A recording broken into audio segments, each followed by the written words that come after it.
Je suis très heureux d'être là ce matin, de célébrer des baptêmes. Une célébration de baptême, c'est vraiment une joie particulière. On a nos amis qui sont là devant, ils ont choisi la vie, c'est écrit en gros sur leur t-shirt. Et dans quelques instants, dans quelques minutes, ils vont nous expliquer pourquoi ils ont choisi la vie, pourquoi ils choisissent de prendre leur baptême aujourd'hui. En fait, ils vont concrétiser une démarche personnelle, ils vont nous partager ça avec leurs mots, mais c'est une journée d'engagement. Ils s'engagent aujourd'hui à suivre Jésus, à saisir, à s'attacher à Dieu et à marcher dans le chemin que Jésus a tracé pour chacun d'eux. Et c'est une grâce, c'est véritablement quelque chose qu'on ne mérite pas. Ce n'est pas une élite, nous ne sommes pas une élite, c'est une grâce que Dieu veut nous faire et qu'il voudrait faire encore à quelqu'un ce matin. En fait, cet engagement de suivre Jésus fait suite à une révélation, à une compréhension de quelque chose. Et j'aimerais, dans quelques instants, vous le partager, vous le présenter. Ils ont compris, et nous avons pour la plupart d'entre nous compris quelque chose qui est fondamental, c'est que nous sommes vivants biologiquement. Normalement, tourne-toi vers ton voisin, il est vivant biologiquement. S'il n'est pas vivant biologiquement, lève ta main tout de suite, on appelle les secours. Mais normalement, tous ici, on est vivants biologiquement, mais à la naissance, nous sommes morts spirituellement.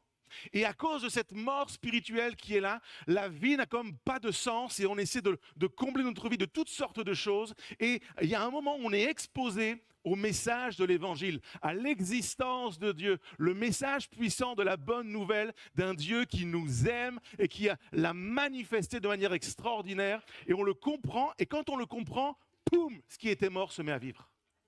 Et je déclare ce matin que plusieurs qui sont morts en ce moment vont vivre à la fin de ce moment.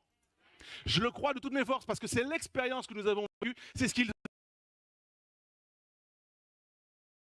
personne qui est là aujourd'hui. Pourquoi on fait ce que l'on fait? L'évangile de Marc, chapitre 16, verset 16, nous dit que celui qui croira et qui sera baptisé sera sauvé, mais celui qui ne croira pas sera condamné. En fait, je fais le choix de croire.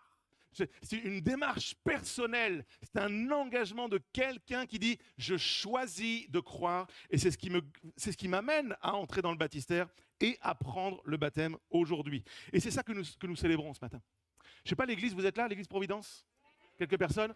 Nous vivons pour ça, nous servons pour ça, nous donnons pour ça, nous sacrifions pour ça, nous prêchons pour ça, nous chantons pour ça, et à n'importe quel moment, quelqu'un peut dire « Amen, c'est vrai ce qu'il dit le gars ». Nous faisons ce que nous faisons pour vivre des matinées comme celle-ci. C'est une matinée d'aboutissement, entre guillemets, de travail de l'Église. Ce n'est pas la seule, il y en aura encore d'autres, bien évidemment. Mais Dieu, frères et sœurs, nous fait la grâce de nous faire vivre ces moments. Et moi, juste pour ça, j'aimerais qu'on lui fasse une vraie ovation à notre Dieu. Merci Seigneur de nous faire vivre ces choses dans notre génération. Alors, nous sommes en ce moment dans une série de messages à l'Église Providence qui s'intitule « Dieu est ». Et on a vu déjà plusieurs choses. Et ce matin, j'aimerais vous parler de Dieu est sauveur. Dieu est salut. Dans l'ADN de Dieu, il y a le désir, la manifestation de ce qu'il est. Et il est salut. Il est sauvetage. Ce n'est pas juste un acte, ce n'est pas une mission, simplement une tâche à accomplir. C'est qui est Dieu? Dieu est salut. Et ça peut paraître bizarre parce qu'on se dit, mais non, les gens qui sauvent, par exemple, les pompiers ne sont pas salut. Ils font une action d'aller sauver quelqu'un et béni soient les pompiers. Mais Dieu, c'est dans son ADN. Il est salut. Et il l'a manifesté de manière absolument exceptionnelle il y a près de 2000 ans. Dans un mois tout pile, on est le 24 aujourd'hui, dimanche 24. Dans un mois, nous allons fêter, célébrer Noël. Et pour beaucoup de nos contemporains, Noël, ça va se résumer à une fête commerciale de plus, des bons repas, des retrouvailles en famille et un temps de vacances. Et j'aime tout ça, ok ? Je ne condamne pas tout ça. Mais pour nous, c'est également l'occasion, le moment de l'année en particulier où on se souvient que Christ est né. Et Dieu a envoyé son Fils, il a fait naître son Fils, et on veut se souvenir que c'est par cette action, par cette décision, que Dieu est sauveur. Je vous emmène dans l'évangile de Matthieu, chapitre 1er, verset 18. Voici de quelle manière arriva la naissance de Jésus-Christ. Marie, sa mère, était fiancée à Joseph. Or, avant qu'ils aient habité ensemble, elle se trouva enceinte par l'action du Saint-Esprit. Joseph, son fiancé, qui était un homme juste et qui ne voulait pas l'exposer au déshonneur, se proposa de rompre secrètement avec elle. Comme il y pensait, un ange du Seigneur lui apparut dans un rêve et dit « Joseph, descendant de David, n'aie pas peur de prendre Marie pour femme, car l'enfant qu'elle porte vient du Saint-Esprit. Elle mettra au monde un fils, et tu lui donneras le nom de Jésus, car c'est lui qui sauvera son peuple de ses péchés. » Tu lui donneras le nom de Jésus. La première pensée que j'aimerais développer ce matin, c'est que Dieu est sauveur, et quand on lit « tu lui donneras le nom de Jésus », Jésus signifie littéralement, ce que veut dire ce prénom, c'est Dieu sauve, Dieu est salut. Et Dieu est en train de dire à l'humanité, il se révèle dans notre siècle, dans notre génération, comme le Dieu qui est salut, qui est sauveur, le Dieu qui sauve. Jésus est venu incarner sur la terre que Dieu est sauveur. Je le redis, ce n'est pas simplement une activité de sauvetage, c'est qui est Jésus. Tu l'appelleras, il sera Dieu et salut.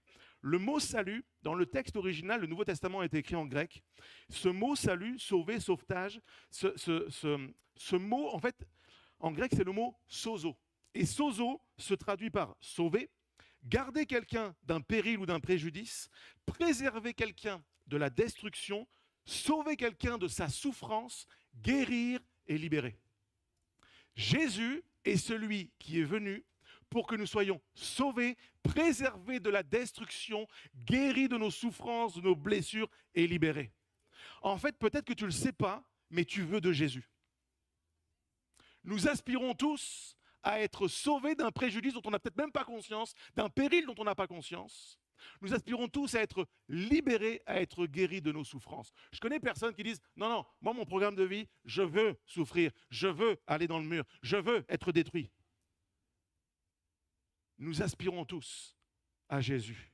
Nous avons besoin de Jésus. Et le mot sozo vient lui-même d'un mot grec qui est le mot soaz. Et soaz signifie être sûr, être assuré, être convaincu. Pourquoi je suis aussi intense le dimanche? Parce que je suis soaz, je suis sûr, je suis absolument convaincu et je suis assuré qu'il y a un Dieu dans le ciel qui m'aime et qui t'aime, qui veut se révéler, te changer, me changer, transformer, être guéri de mes blessures et libéré. Et c'est pour ça que nous chantons, c'est pour ça que nous prêchons, c'est pour ça que nous faisons ce que nous faisons de manière aussi passionnée, parce que nous en sommes absolument convaincus. Ce n'est pas juste une hypothèse, c'est notre puissante conviction. Pourquoi Dieu fait ça? Pourquoi Dieu serait intéressé à faire ça avec nous? Est-ce que c'est parce que nous sommes beaux? Bon, nous sommes beaux. Est-ce que c'est parce que nous sommes intelligents? Bon, nous sommes intelligents. Est-ce que c'est... Non, ce n'est pas pour ces raisons. Ce n'est pas à propos de nous, c'est à propos de qui est Dieu. C'est à propos de l'amour de Dieu. Dieu est sauveur parce que Dieu est amour. Et Dieu le manifeste. L'évangile de Jean l'explique tellement merveilleusement. Jean chapitre 3 verset 16. Dieu a tant aimé le monde qu'il a donné son Fils unique afin que quiconque croit, quiconque c'est toi et c'est moi, quiconque croit en lui, en Jésus, ne périsse pas, mais qu'il ait la vie éternelle. Dieu, en effet, n'a pas envoyé son Fils pour qu'il juge le monde, mais pour que le monde soit sauvé par lui. Sozo, sûr, assuré, convaincu, préservé du danger, préservé du mal, sauvé de la mort, reconnecté à Dieu pour la vie éternelle. Quel privilège! Le désir de Dieu, c'est que nous soyons sauvés. Et quand on réalise, quand on comprend ces choses, quand cette révélation se fait, toute la vie, elle change. La façon de travailler change, la façon d'étudier change, la façon de considérer les autres change, la façon de vivre ici-bas change parce que tu sais que ici-bas, ce n'est pas la fin. Donc, tout est remis en perspective. Tout devient différent. Notre façon de vivre est différente. L'Église est composée d'hommes et de femmes qui choisissent de vivre différemment. Il y en a 8 devant. Les autres, vous pouvez aussi vivre différemment. Connaître Jésus n'est pas suffisant. Savoir qu'il a existé n'est pas suffisant.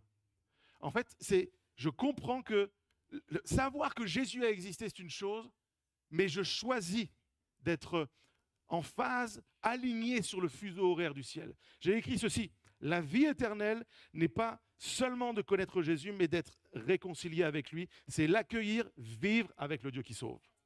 Ce n'est pas juste une action. Ah ben, Dieu sauve, magnifique, tant mieux. Je le sais, je le connais. Non, parce que Dieu sauve, J'aligne ma vie sur son projet. Je retourne à ce que Dieu avait prévu pour moi, sans même que je ne savais pas avant, mais je choisis maintenant de vivre à fond pour Jésus. Quand je vois tous les efforts que nous déployons pour être assurés de quelque chose, ça parle véritablement de notre besoin fondamental, de trouver des certitudes, d'avoir le sentiment qu'on bâtit quelque chose qui est solide. Par exemple, peut-être que tu as besoin d'être assuré, d'être rassuré matériellement. Alors tu fais tous tes efforts, tu travailles fort, tu mets ta confiance dans ton compte en banque, tes placements, les conseils financiers des uns et des autres. Vraiment, tu travailles à développer ton activité, ton entreprise, parce qu'il faut que je gagne de l'argent. Il faut que j'ai la dernière voiture qui ne tombera pas en panne. Il faut que j'ai le dernier téléphone qui va bien. Il faut vraiment que toute ma vie parle. Je suis rassuré, je peux acheter, je compte, j'existe, je vis. Je suis assuré. Pour être rassuré socialement, il faut qu'on court de fête en fête, d'invitation en invitation, de mondanité en mondanité. Je suis invité, je compte, j'existe, je vis. Aimez-moi, likez-moi. J'ai besoin de certitude, j'ai besoin d'être rassuré. On a toutes les assurances dans notre monde, tout est assuré. Ta voiture, ta maison, ta trottinette, ta vie, ton caveau est déjà assuré. Tout est déjà assuré. Pourquoi j'ai besoin d'assurance? Tu vas me dire, c'est obligatoire. Oui, mais ça nous rassure quand même. Parce que le jour où tu sais que tu dois te faire, je ne sais pas, opérer, tu es rassuré que le médecin prenne ton dossier, que la Sécu prenne ton dossier, que la mutuelle. C'est bon, je suis accepté, je vis, j'existe, je compte. Besoin d'être rassuré. Ce besoin, frères et sœurs, parle de quelque chose. Amis qui êtes là, ce besoin parle de quelque chose. Nous sommes perdus tout le temps qu'on n'est pas sauvés. Et quand on est sauvé, tout ce que je dis là n'est pas négatif en soi, mais prend d'un seul coup une proportion qui est beaucoup plus faible, beaucoup moins importante dans notre vie. Pourquoi? Nous sommes sauvés. Nous sommes au bénéfice d'un Dieu qui nous aime, d'un Dieu qui tient le monde dans sa main, d'un Dieu qui dit une chose et la chose arrive, il parle et la chose elle existe. Il appelle à l'existence des choses qui ne sont pas. Il te guide sur le chemin qu'il a pour toi. Il est ton berger, il te mène dans de verts pâturages et il fait reposer ton âme en t'accordant la paix. Alléluia! Je veux cette assurance, elle est éternelle. Toutes les ressources de la terre sont des ressources finies, elles ont un début et une fin. Et les besoins de paix, les besoins d'être assurés, les besoins d'être sauvés, d'être sûrs sont des besoins infinis. Les besoins infinis ne peuvent être rencontrés que par un Dieu qui est infini. Et ça, c'est la vie chrétienne avec Jésus. Je crois que tout le monde ici a la foi. Tout le monde manifeste de la foi. Pas forcément en Jésus. Mais vivre suppose d'avoir la foi. Nous faisons des choix en fonction de ce en quoi nous croyons. Tout le temps, tout le monde. Et c'est pour ça qu'il faut absolument que les uns et les autres, nous sondions ce que nous croyons. Est-ce que tu es sûr de ce que tu crois? Le livre du prophète Jérémie au chapitre 17 dit ceci au verset 5. Voici ce que déclare l'Éternel. Dieu dit ceci, écoute bien, c'est violent. Maudit soit l'homme qui compte sur des hommes et qui fait des moyens humains la source de sa force, de sa confiance, et qui détourne son cœur de l'Éternel. Il est comme un buisson dans le désert. Il ne verra pas arriver le bonheur. Il aura pour demeure un désert aride, une terre salée où n'habite personne. C'est-à-dire que tu fais plein de choses, tu cours, tu t'agites, tu travailles, tu vas de chose en chose, d'événement en événement, de matériel en matériel, de tout ça. Parce que tu places ta confiance dans ces choses. Et Dieu dit, à la fin, si tu fais le bilan, si tu es honnête avec toi-même, quand tu arrives le soir dans ta chambre et que tu fais le point sur ta vie, elle n'a pas de sens, c'est vide. Tu es entouré de gens, mais tu es un buisson tout seul dans le désert. Sec. Ma vie est sèche. Mais au verset 7, béni soit l'homme qui se confie en l'Éternel et place sa confiance en l'Éternel. Il sera comme un arbre planté près d'un cours d'eau qui étend ses racines vers le ruisseau. Il ne redoute rien lorsque vient la chaleur. Ses feuilles restent vertes. Il ne s'inquiète pas pendant l'année de la sécheresse. Il ne s'inquiète pas. Il y a la paix dans son âme, dans son cœur, même quand c'est la sécheresse, même quand les choses ne vont pas bien, et il ne cesse pas de produire du fruit. Seigneur, Je crois et je veux développer cette foi-là. Cette croyance-là va me faire m'ajuster dans chaque élément, chaque domaine, chaque portion de ma vie. Je comprends en lisant ça que les richesses, les biens matériels ne peuvent pas me sauver. Mais le réseau social ne peut pas me sauver. Les amis ne peuvent pas me sauver. L'épouse, l'époux ne peuvent pas me sauver. Les enfants ne peuvent pas me sauver. Les parents ne peuvent pas me sauver. J'ai besoin de connaître le Dieu qui sauve. J'ai besoin d'un Dieu qui est sauveur. J'ai besoin de comprendre et d'accepter de changer ma manière de croire, d'agir, de fonctionner, de me détourner. La Bible appelle ça la repentance. Je fais demi-tour. J'avais foi, je croyais en ces choses. Je me tourne maintenant vers le Dieu qui est sauveur et je choisis de le connaître. J'apprends à le connaître. Je cherche à comprendre sa volonté. Je marche de progrès en progrès. J'apprends les choses sur sa parole. Je comprends qu'il me l'a révélé pour me sauver. Et ce n'est pas juste un événement, c'est une vie qui vient de changer. La question qu'on devrait se poser, c'est qu'est-ce que nous devons réaliser? J'ai écrit ceci: Dieu nous appelle les uns les autres à réaliser que nous avons besoin de lui accorder une confiance totale parce qu'il est le seul qui puisse réellement nous sauver, nous donner cette assurance dont nous avons besoin chaque jour, quoi qu'il arrive. Certains peut-être vous allez dire, mais nous sauver de quoi finalement? Il est où le problème? Peut-être même certains, vous êtes là depuis longtemps et vous connaissez Dieu depuis longtemps et ces choses ont comme perdu de leur saveur. Votre tête le sait, il n'y a rien de nouveau ce matin. Mais c'est comme si le cœur ne vit plus ces choses, n'est plus embrasé pour ces choses. Paul écrit ceci aux Éphésiens au chapitre 2, c'est extraordinaire. Il dit: autrefois vous étiez morts à cause de vos fautes et de vos péchés. Il ne parle pas de la mort physique. Il parle de la mort intérieure, le vide de sens. Je vis, je ne sais pas pourquoi. Je fais les choses, je ne sais même plus pourquoi. Ça n'a pas de sens. Je suis mort. Et vous étiez morts à cause de quoi? De vos fautes et de vos péchés. Quelle faute, quel péché? C'est le fait de transgresser les lois, les principes divins. Il dit: par ces actes, vous conformiez alors votre manière de vivre à celle de ce monde. Et vous suiviez le chef des puissances spirituelles mauvaises, cet esprit qui agit maintenant dans les hommes rebelles à Dieu. Il agit toujours. C'est toujours d'actualité. Notre génération, comme celle de Paul, est toujours rebelle à Dieu et transgresse les lois de Dieu. Parfois on le sait, parfois on ne le sait pas, mais même si on ne le sait pas, ça ne change pas que c'est un fait, c'est factuel. Et on était comme ça auparavant. Nous aussi, nous faisions autrefois tous partie de ces hommes. Nous vivions selon nos désirs d'hommes livrés à eux-mêmes et nous accomplissions tout ce que notre corps et notre esprit nous poussaient à faire.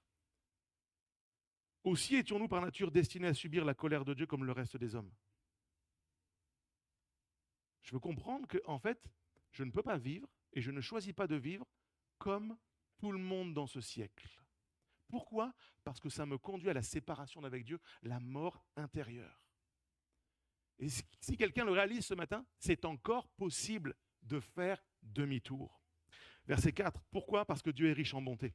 Aussi à cause du grand amour dont il nous a aimés, alors que nous étions spirituellement morts à cause de nos fautes, il nous a fait revivre les uns et les autres avec Christ. Verset 8, car c'est par la grâce que vous êtes sauvés, par le moyen de la foi. Je choisis de croire.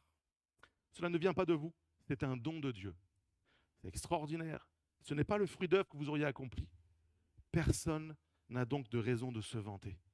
C'est une grâce que Dieu nous fait. Nous ne le méritons pas. Personne ici ne mérite, personne n'est meilleur qu'un autre. Mais je réalise que ce don gratuit à travers Jésus-Christ, je peux choisir de le recevoir, de le croire et de répondre à l'invitation. De quoi avons-nous besoin d'être sauvés? C'est la deuxième question, la deuxième pensée que je veux développer. En fait, nous avons transgressé, je l'ai dit, les lois de Dieu. On a transgressé la volonté de Dieu. Et peut-être certains disent, mais moi, je ne suis pas d'accord parce qu'en fait, je n'étais pas au courant de la loi. Alors, je ne sais pas si tu t'es déjà fait arrêter par les policiers, mais un policier, quand il t'arrête parce que tu as, je sais pas, cramé une priorité ou fait un excès de vitesse et que tu ne le savais pas, tu prends quand même l'amende. Mon fils au Québec, il s'est installé au Québec il y a un peu plus d'un an maintenant. Quand il est arrivé, chaque mois, il prenait un PV. Et chaque mois, il plaidait auprès des forces de l'ordre. Ah, mais je ne savais pas qu'on n'avait pas le droit de dépasser le bus pour les enfants, par exemple. Ah, c'est pas grave, man, je t'ai dit, ça fait quand même 300 $. Mais c'est pas juste. Si, la justice, c'est ça. La justice, c'est quand tu fais quelque chose de mal, tu payes. Sauf que ça, c'est la justice des hommes. Tu peux payer, tu vas payer, tu dois payer. La justice de Dieu, c'est tu dois payer, sauf que tu ne peux pas payer. Tu ne peux pas, nous ne pouvons pas rencontrer la justice de Dieu. Pourquoi? Parce que tous ont péché. Donc tous, on est entre guillemets à découvert. Quand tout le monde est à découvert, personne ne peut payer pour personne. Et les jeunes savent de quoi je parle. Ah, tu peux pas. Tu peux pas.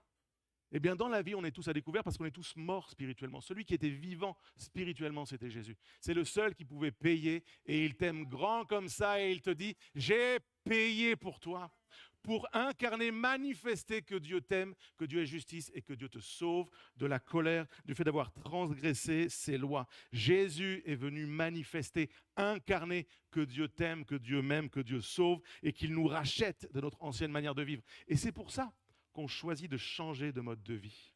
C'est pas parce qu'on le doit, c'est parce qu'on le veut.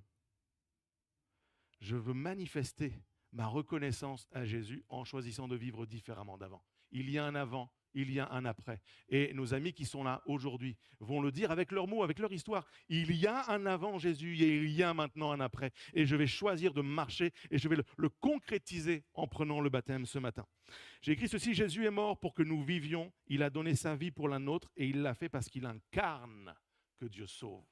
Je demande à l'équipe de louanges de revenir. On va terminer ce moment avec un temps de prière. Mais pendant que les musiciens s'approchent, j'aimerais vous présenter une vidéo que je trouve, elle résume tellement bien tout ce que j'ai tenté, bien maladroitement, de vous communiquer ce matin. Est-ce que vous avez quelques minutes pour une vidéo? Si la technique est prête, on peut lancer, je vous reviens juste après.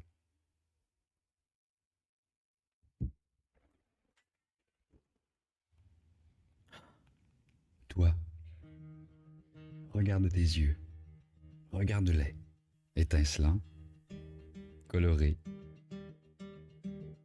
Chacun est unique, et je les ai tous créés. J'ai tout créé, l'univers et toi. Je t'ai donné ta personnalité. Je t'ai créé pur, complexe. Et chaque jour, je te donne la vie. Je t'aime. Mais il s'est passé quelque chose. Tu m'as trahi. Tu ne m'as pas fait confiance. Tu as péché.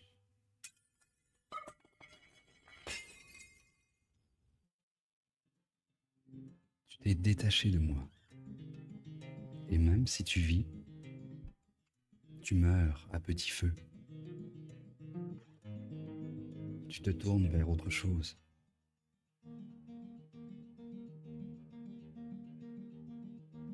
Pour combler le vide. Mais rien ne marche.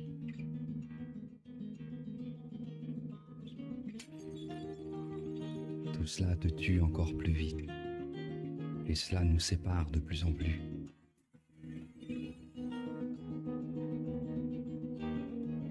Que cherches-tu ?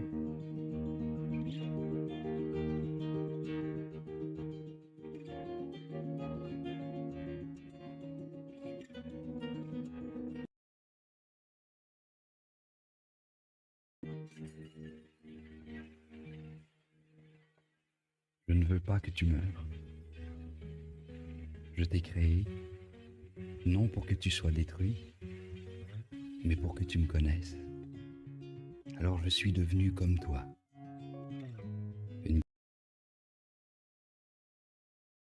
J'ai été tenté,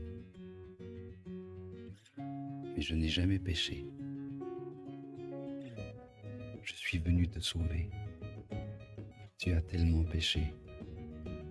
Et tout cela a un coût. Quelqu'un doit mourir. Toi ou moi. Alors j'ai pris ton péché. J'ai échangé ma vie contre la tienne. Et je suis mort à ta place. Parce que je t'aime. Puis,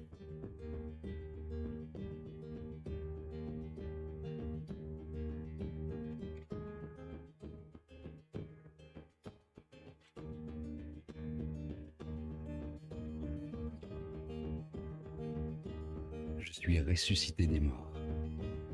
Je suis le chemin, la vérité et la vie.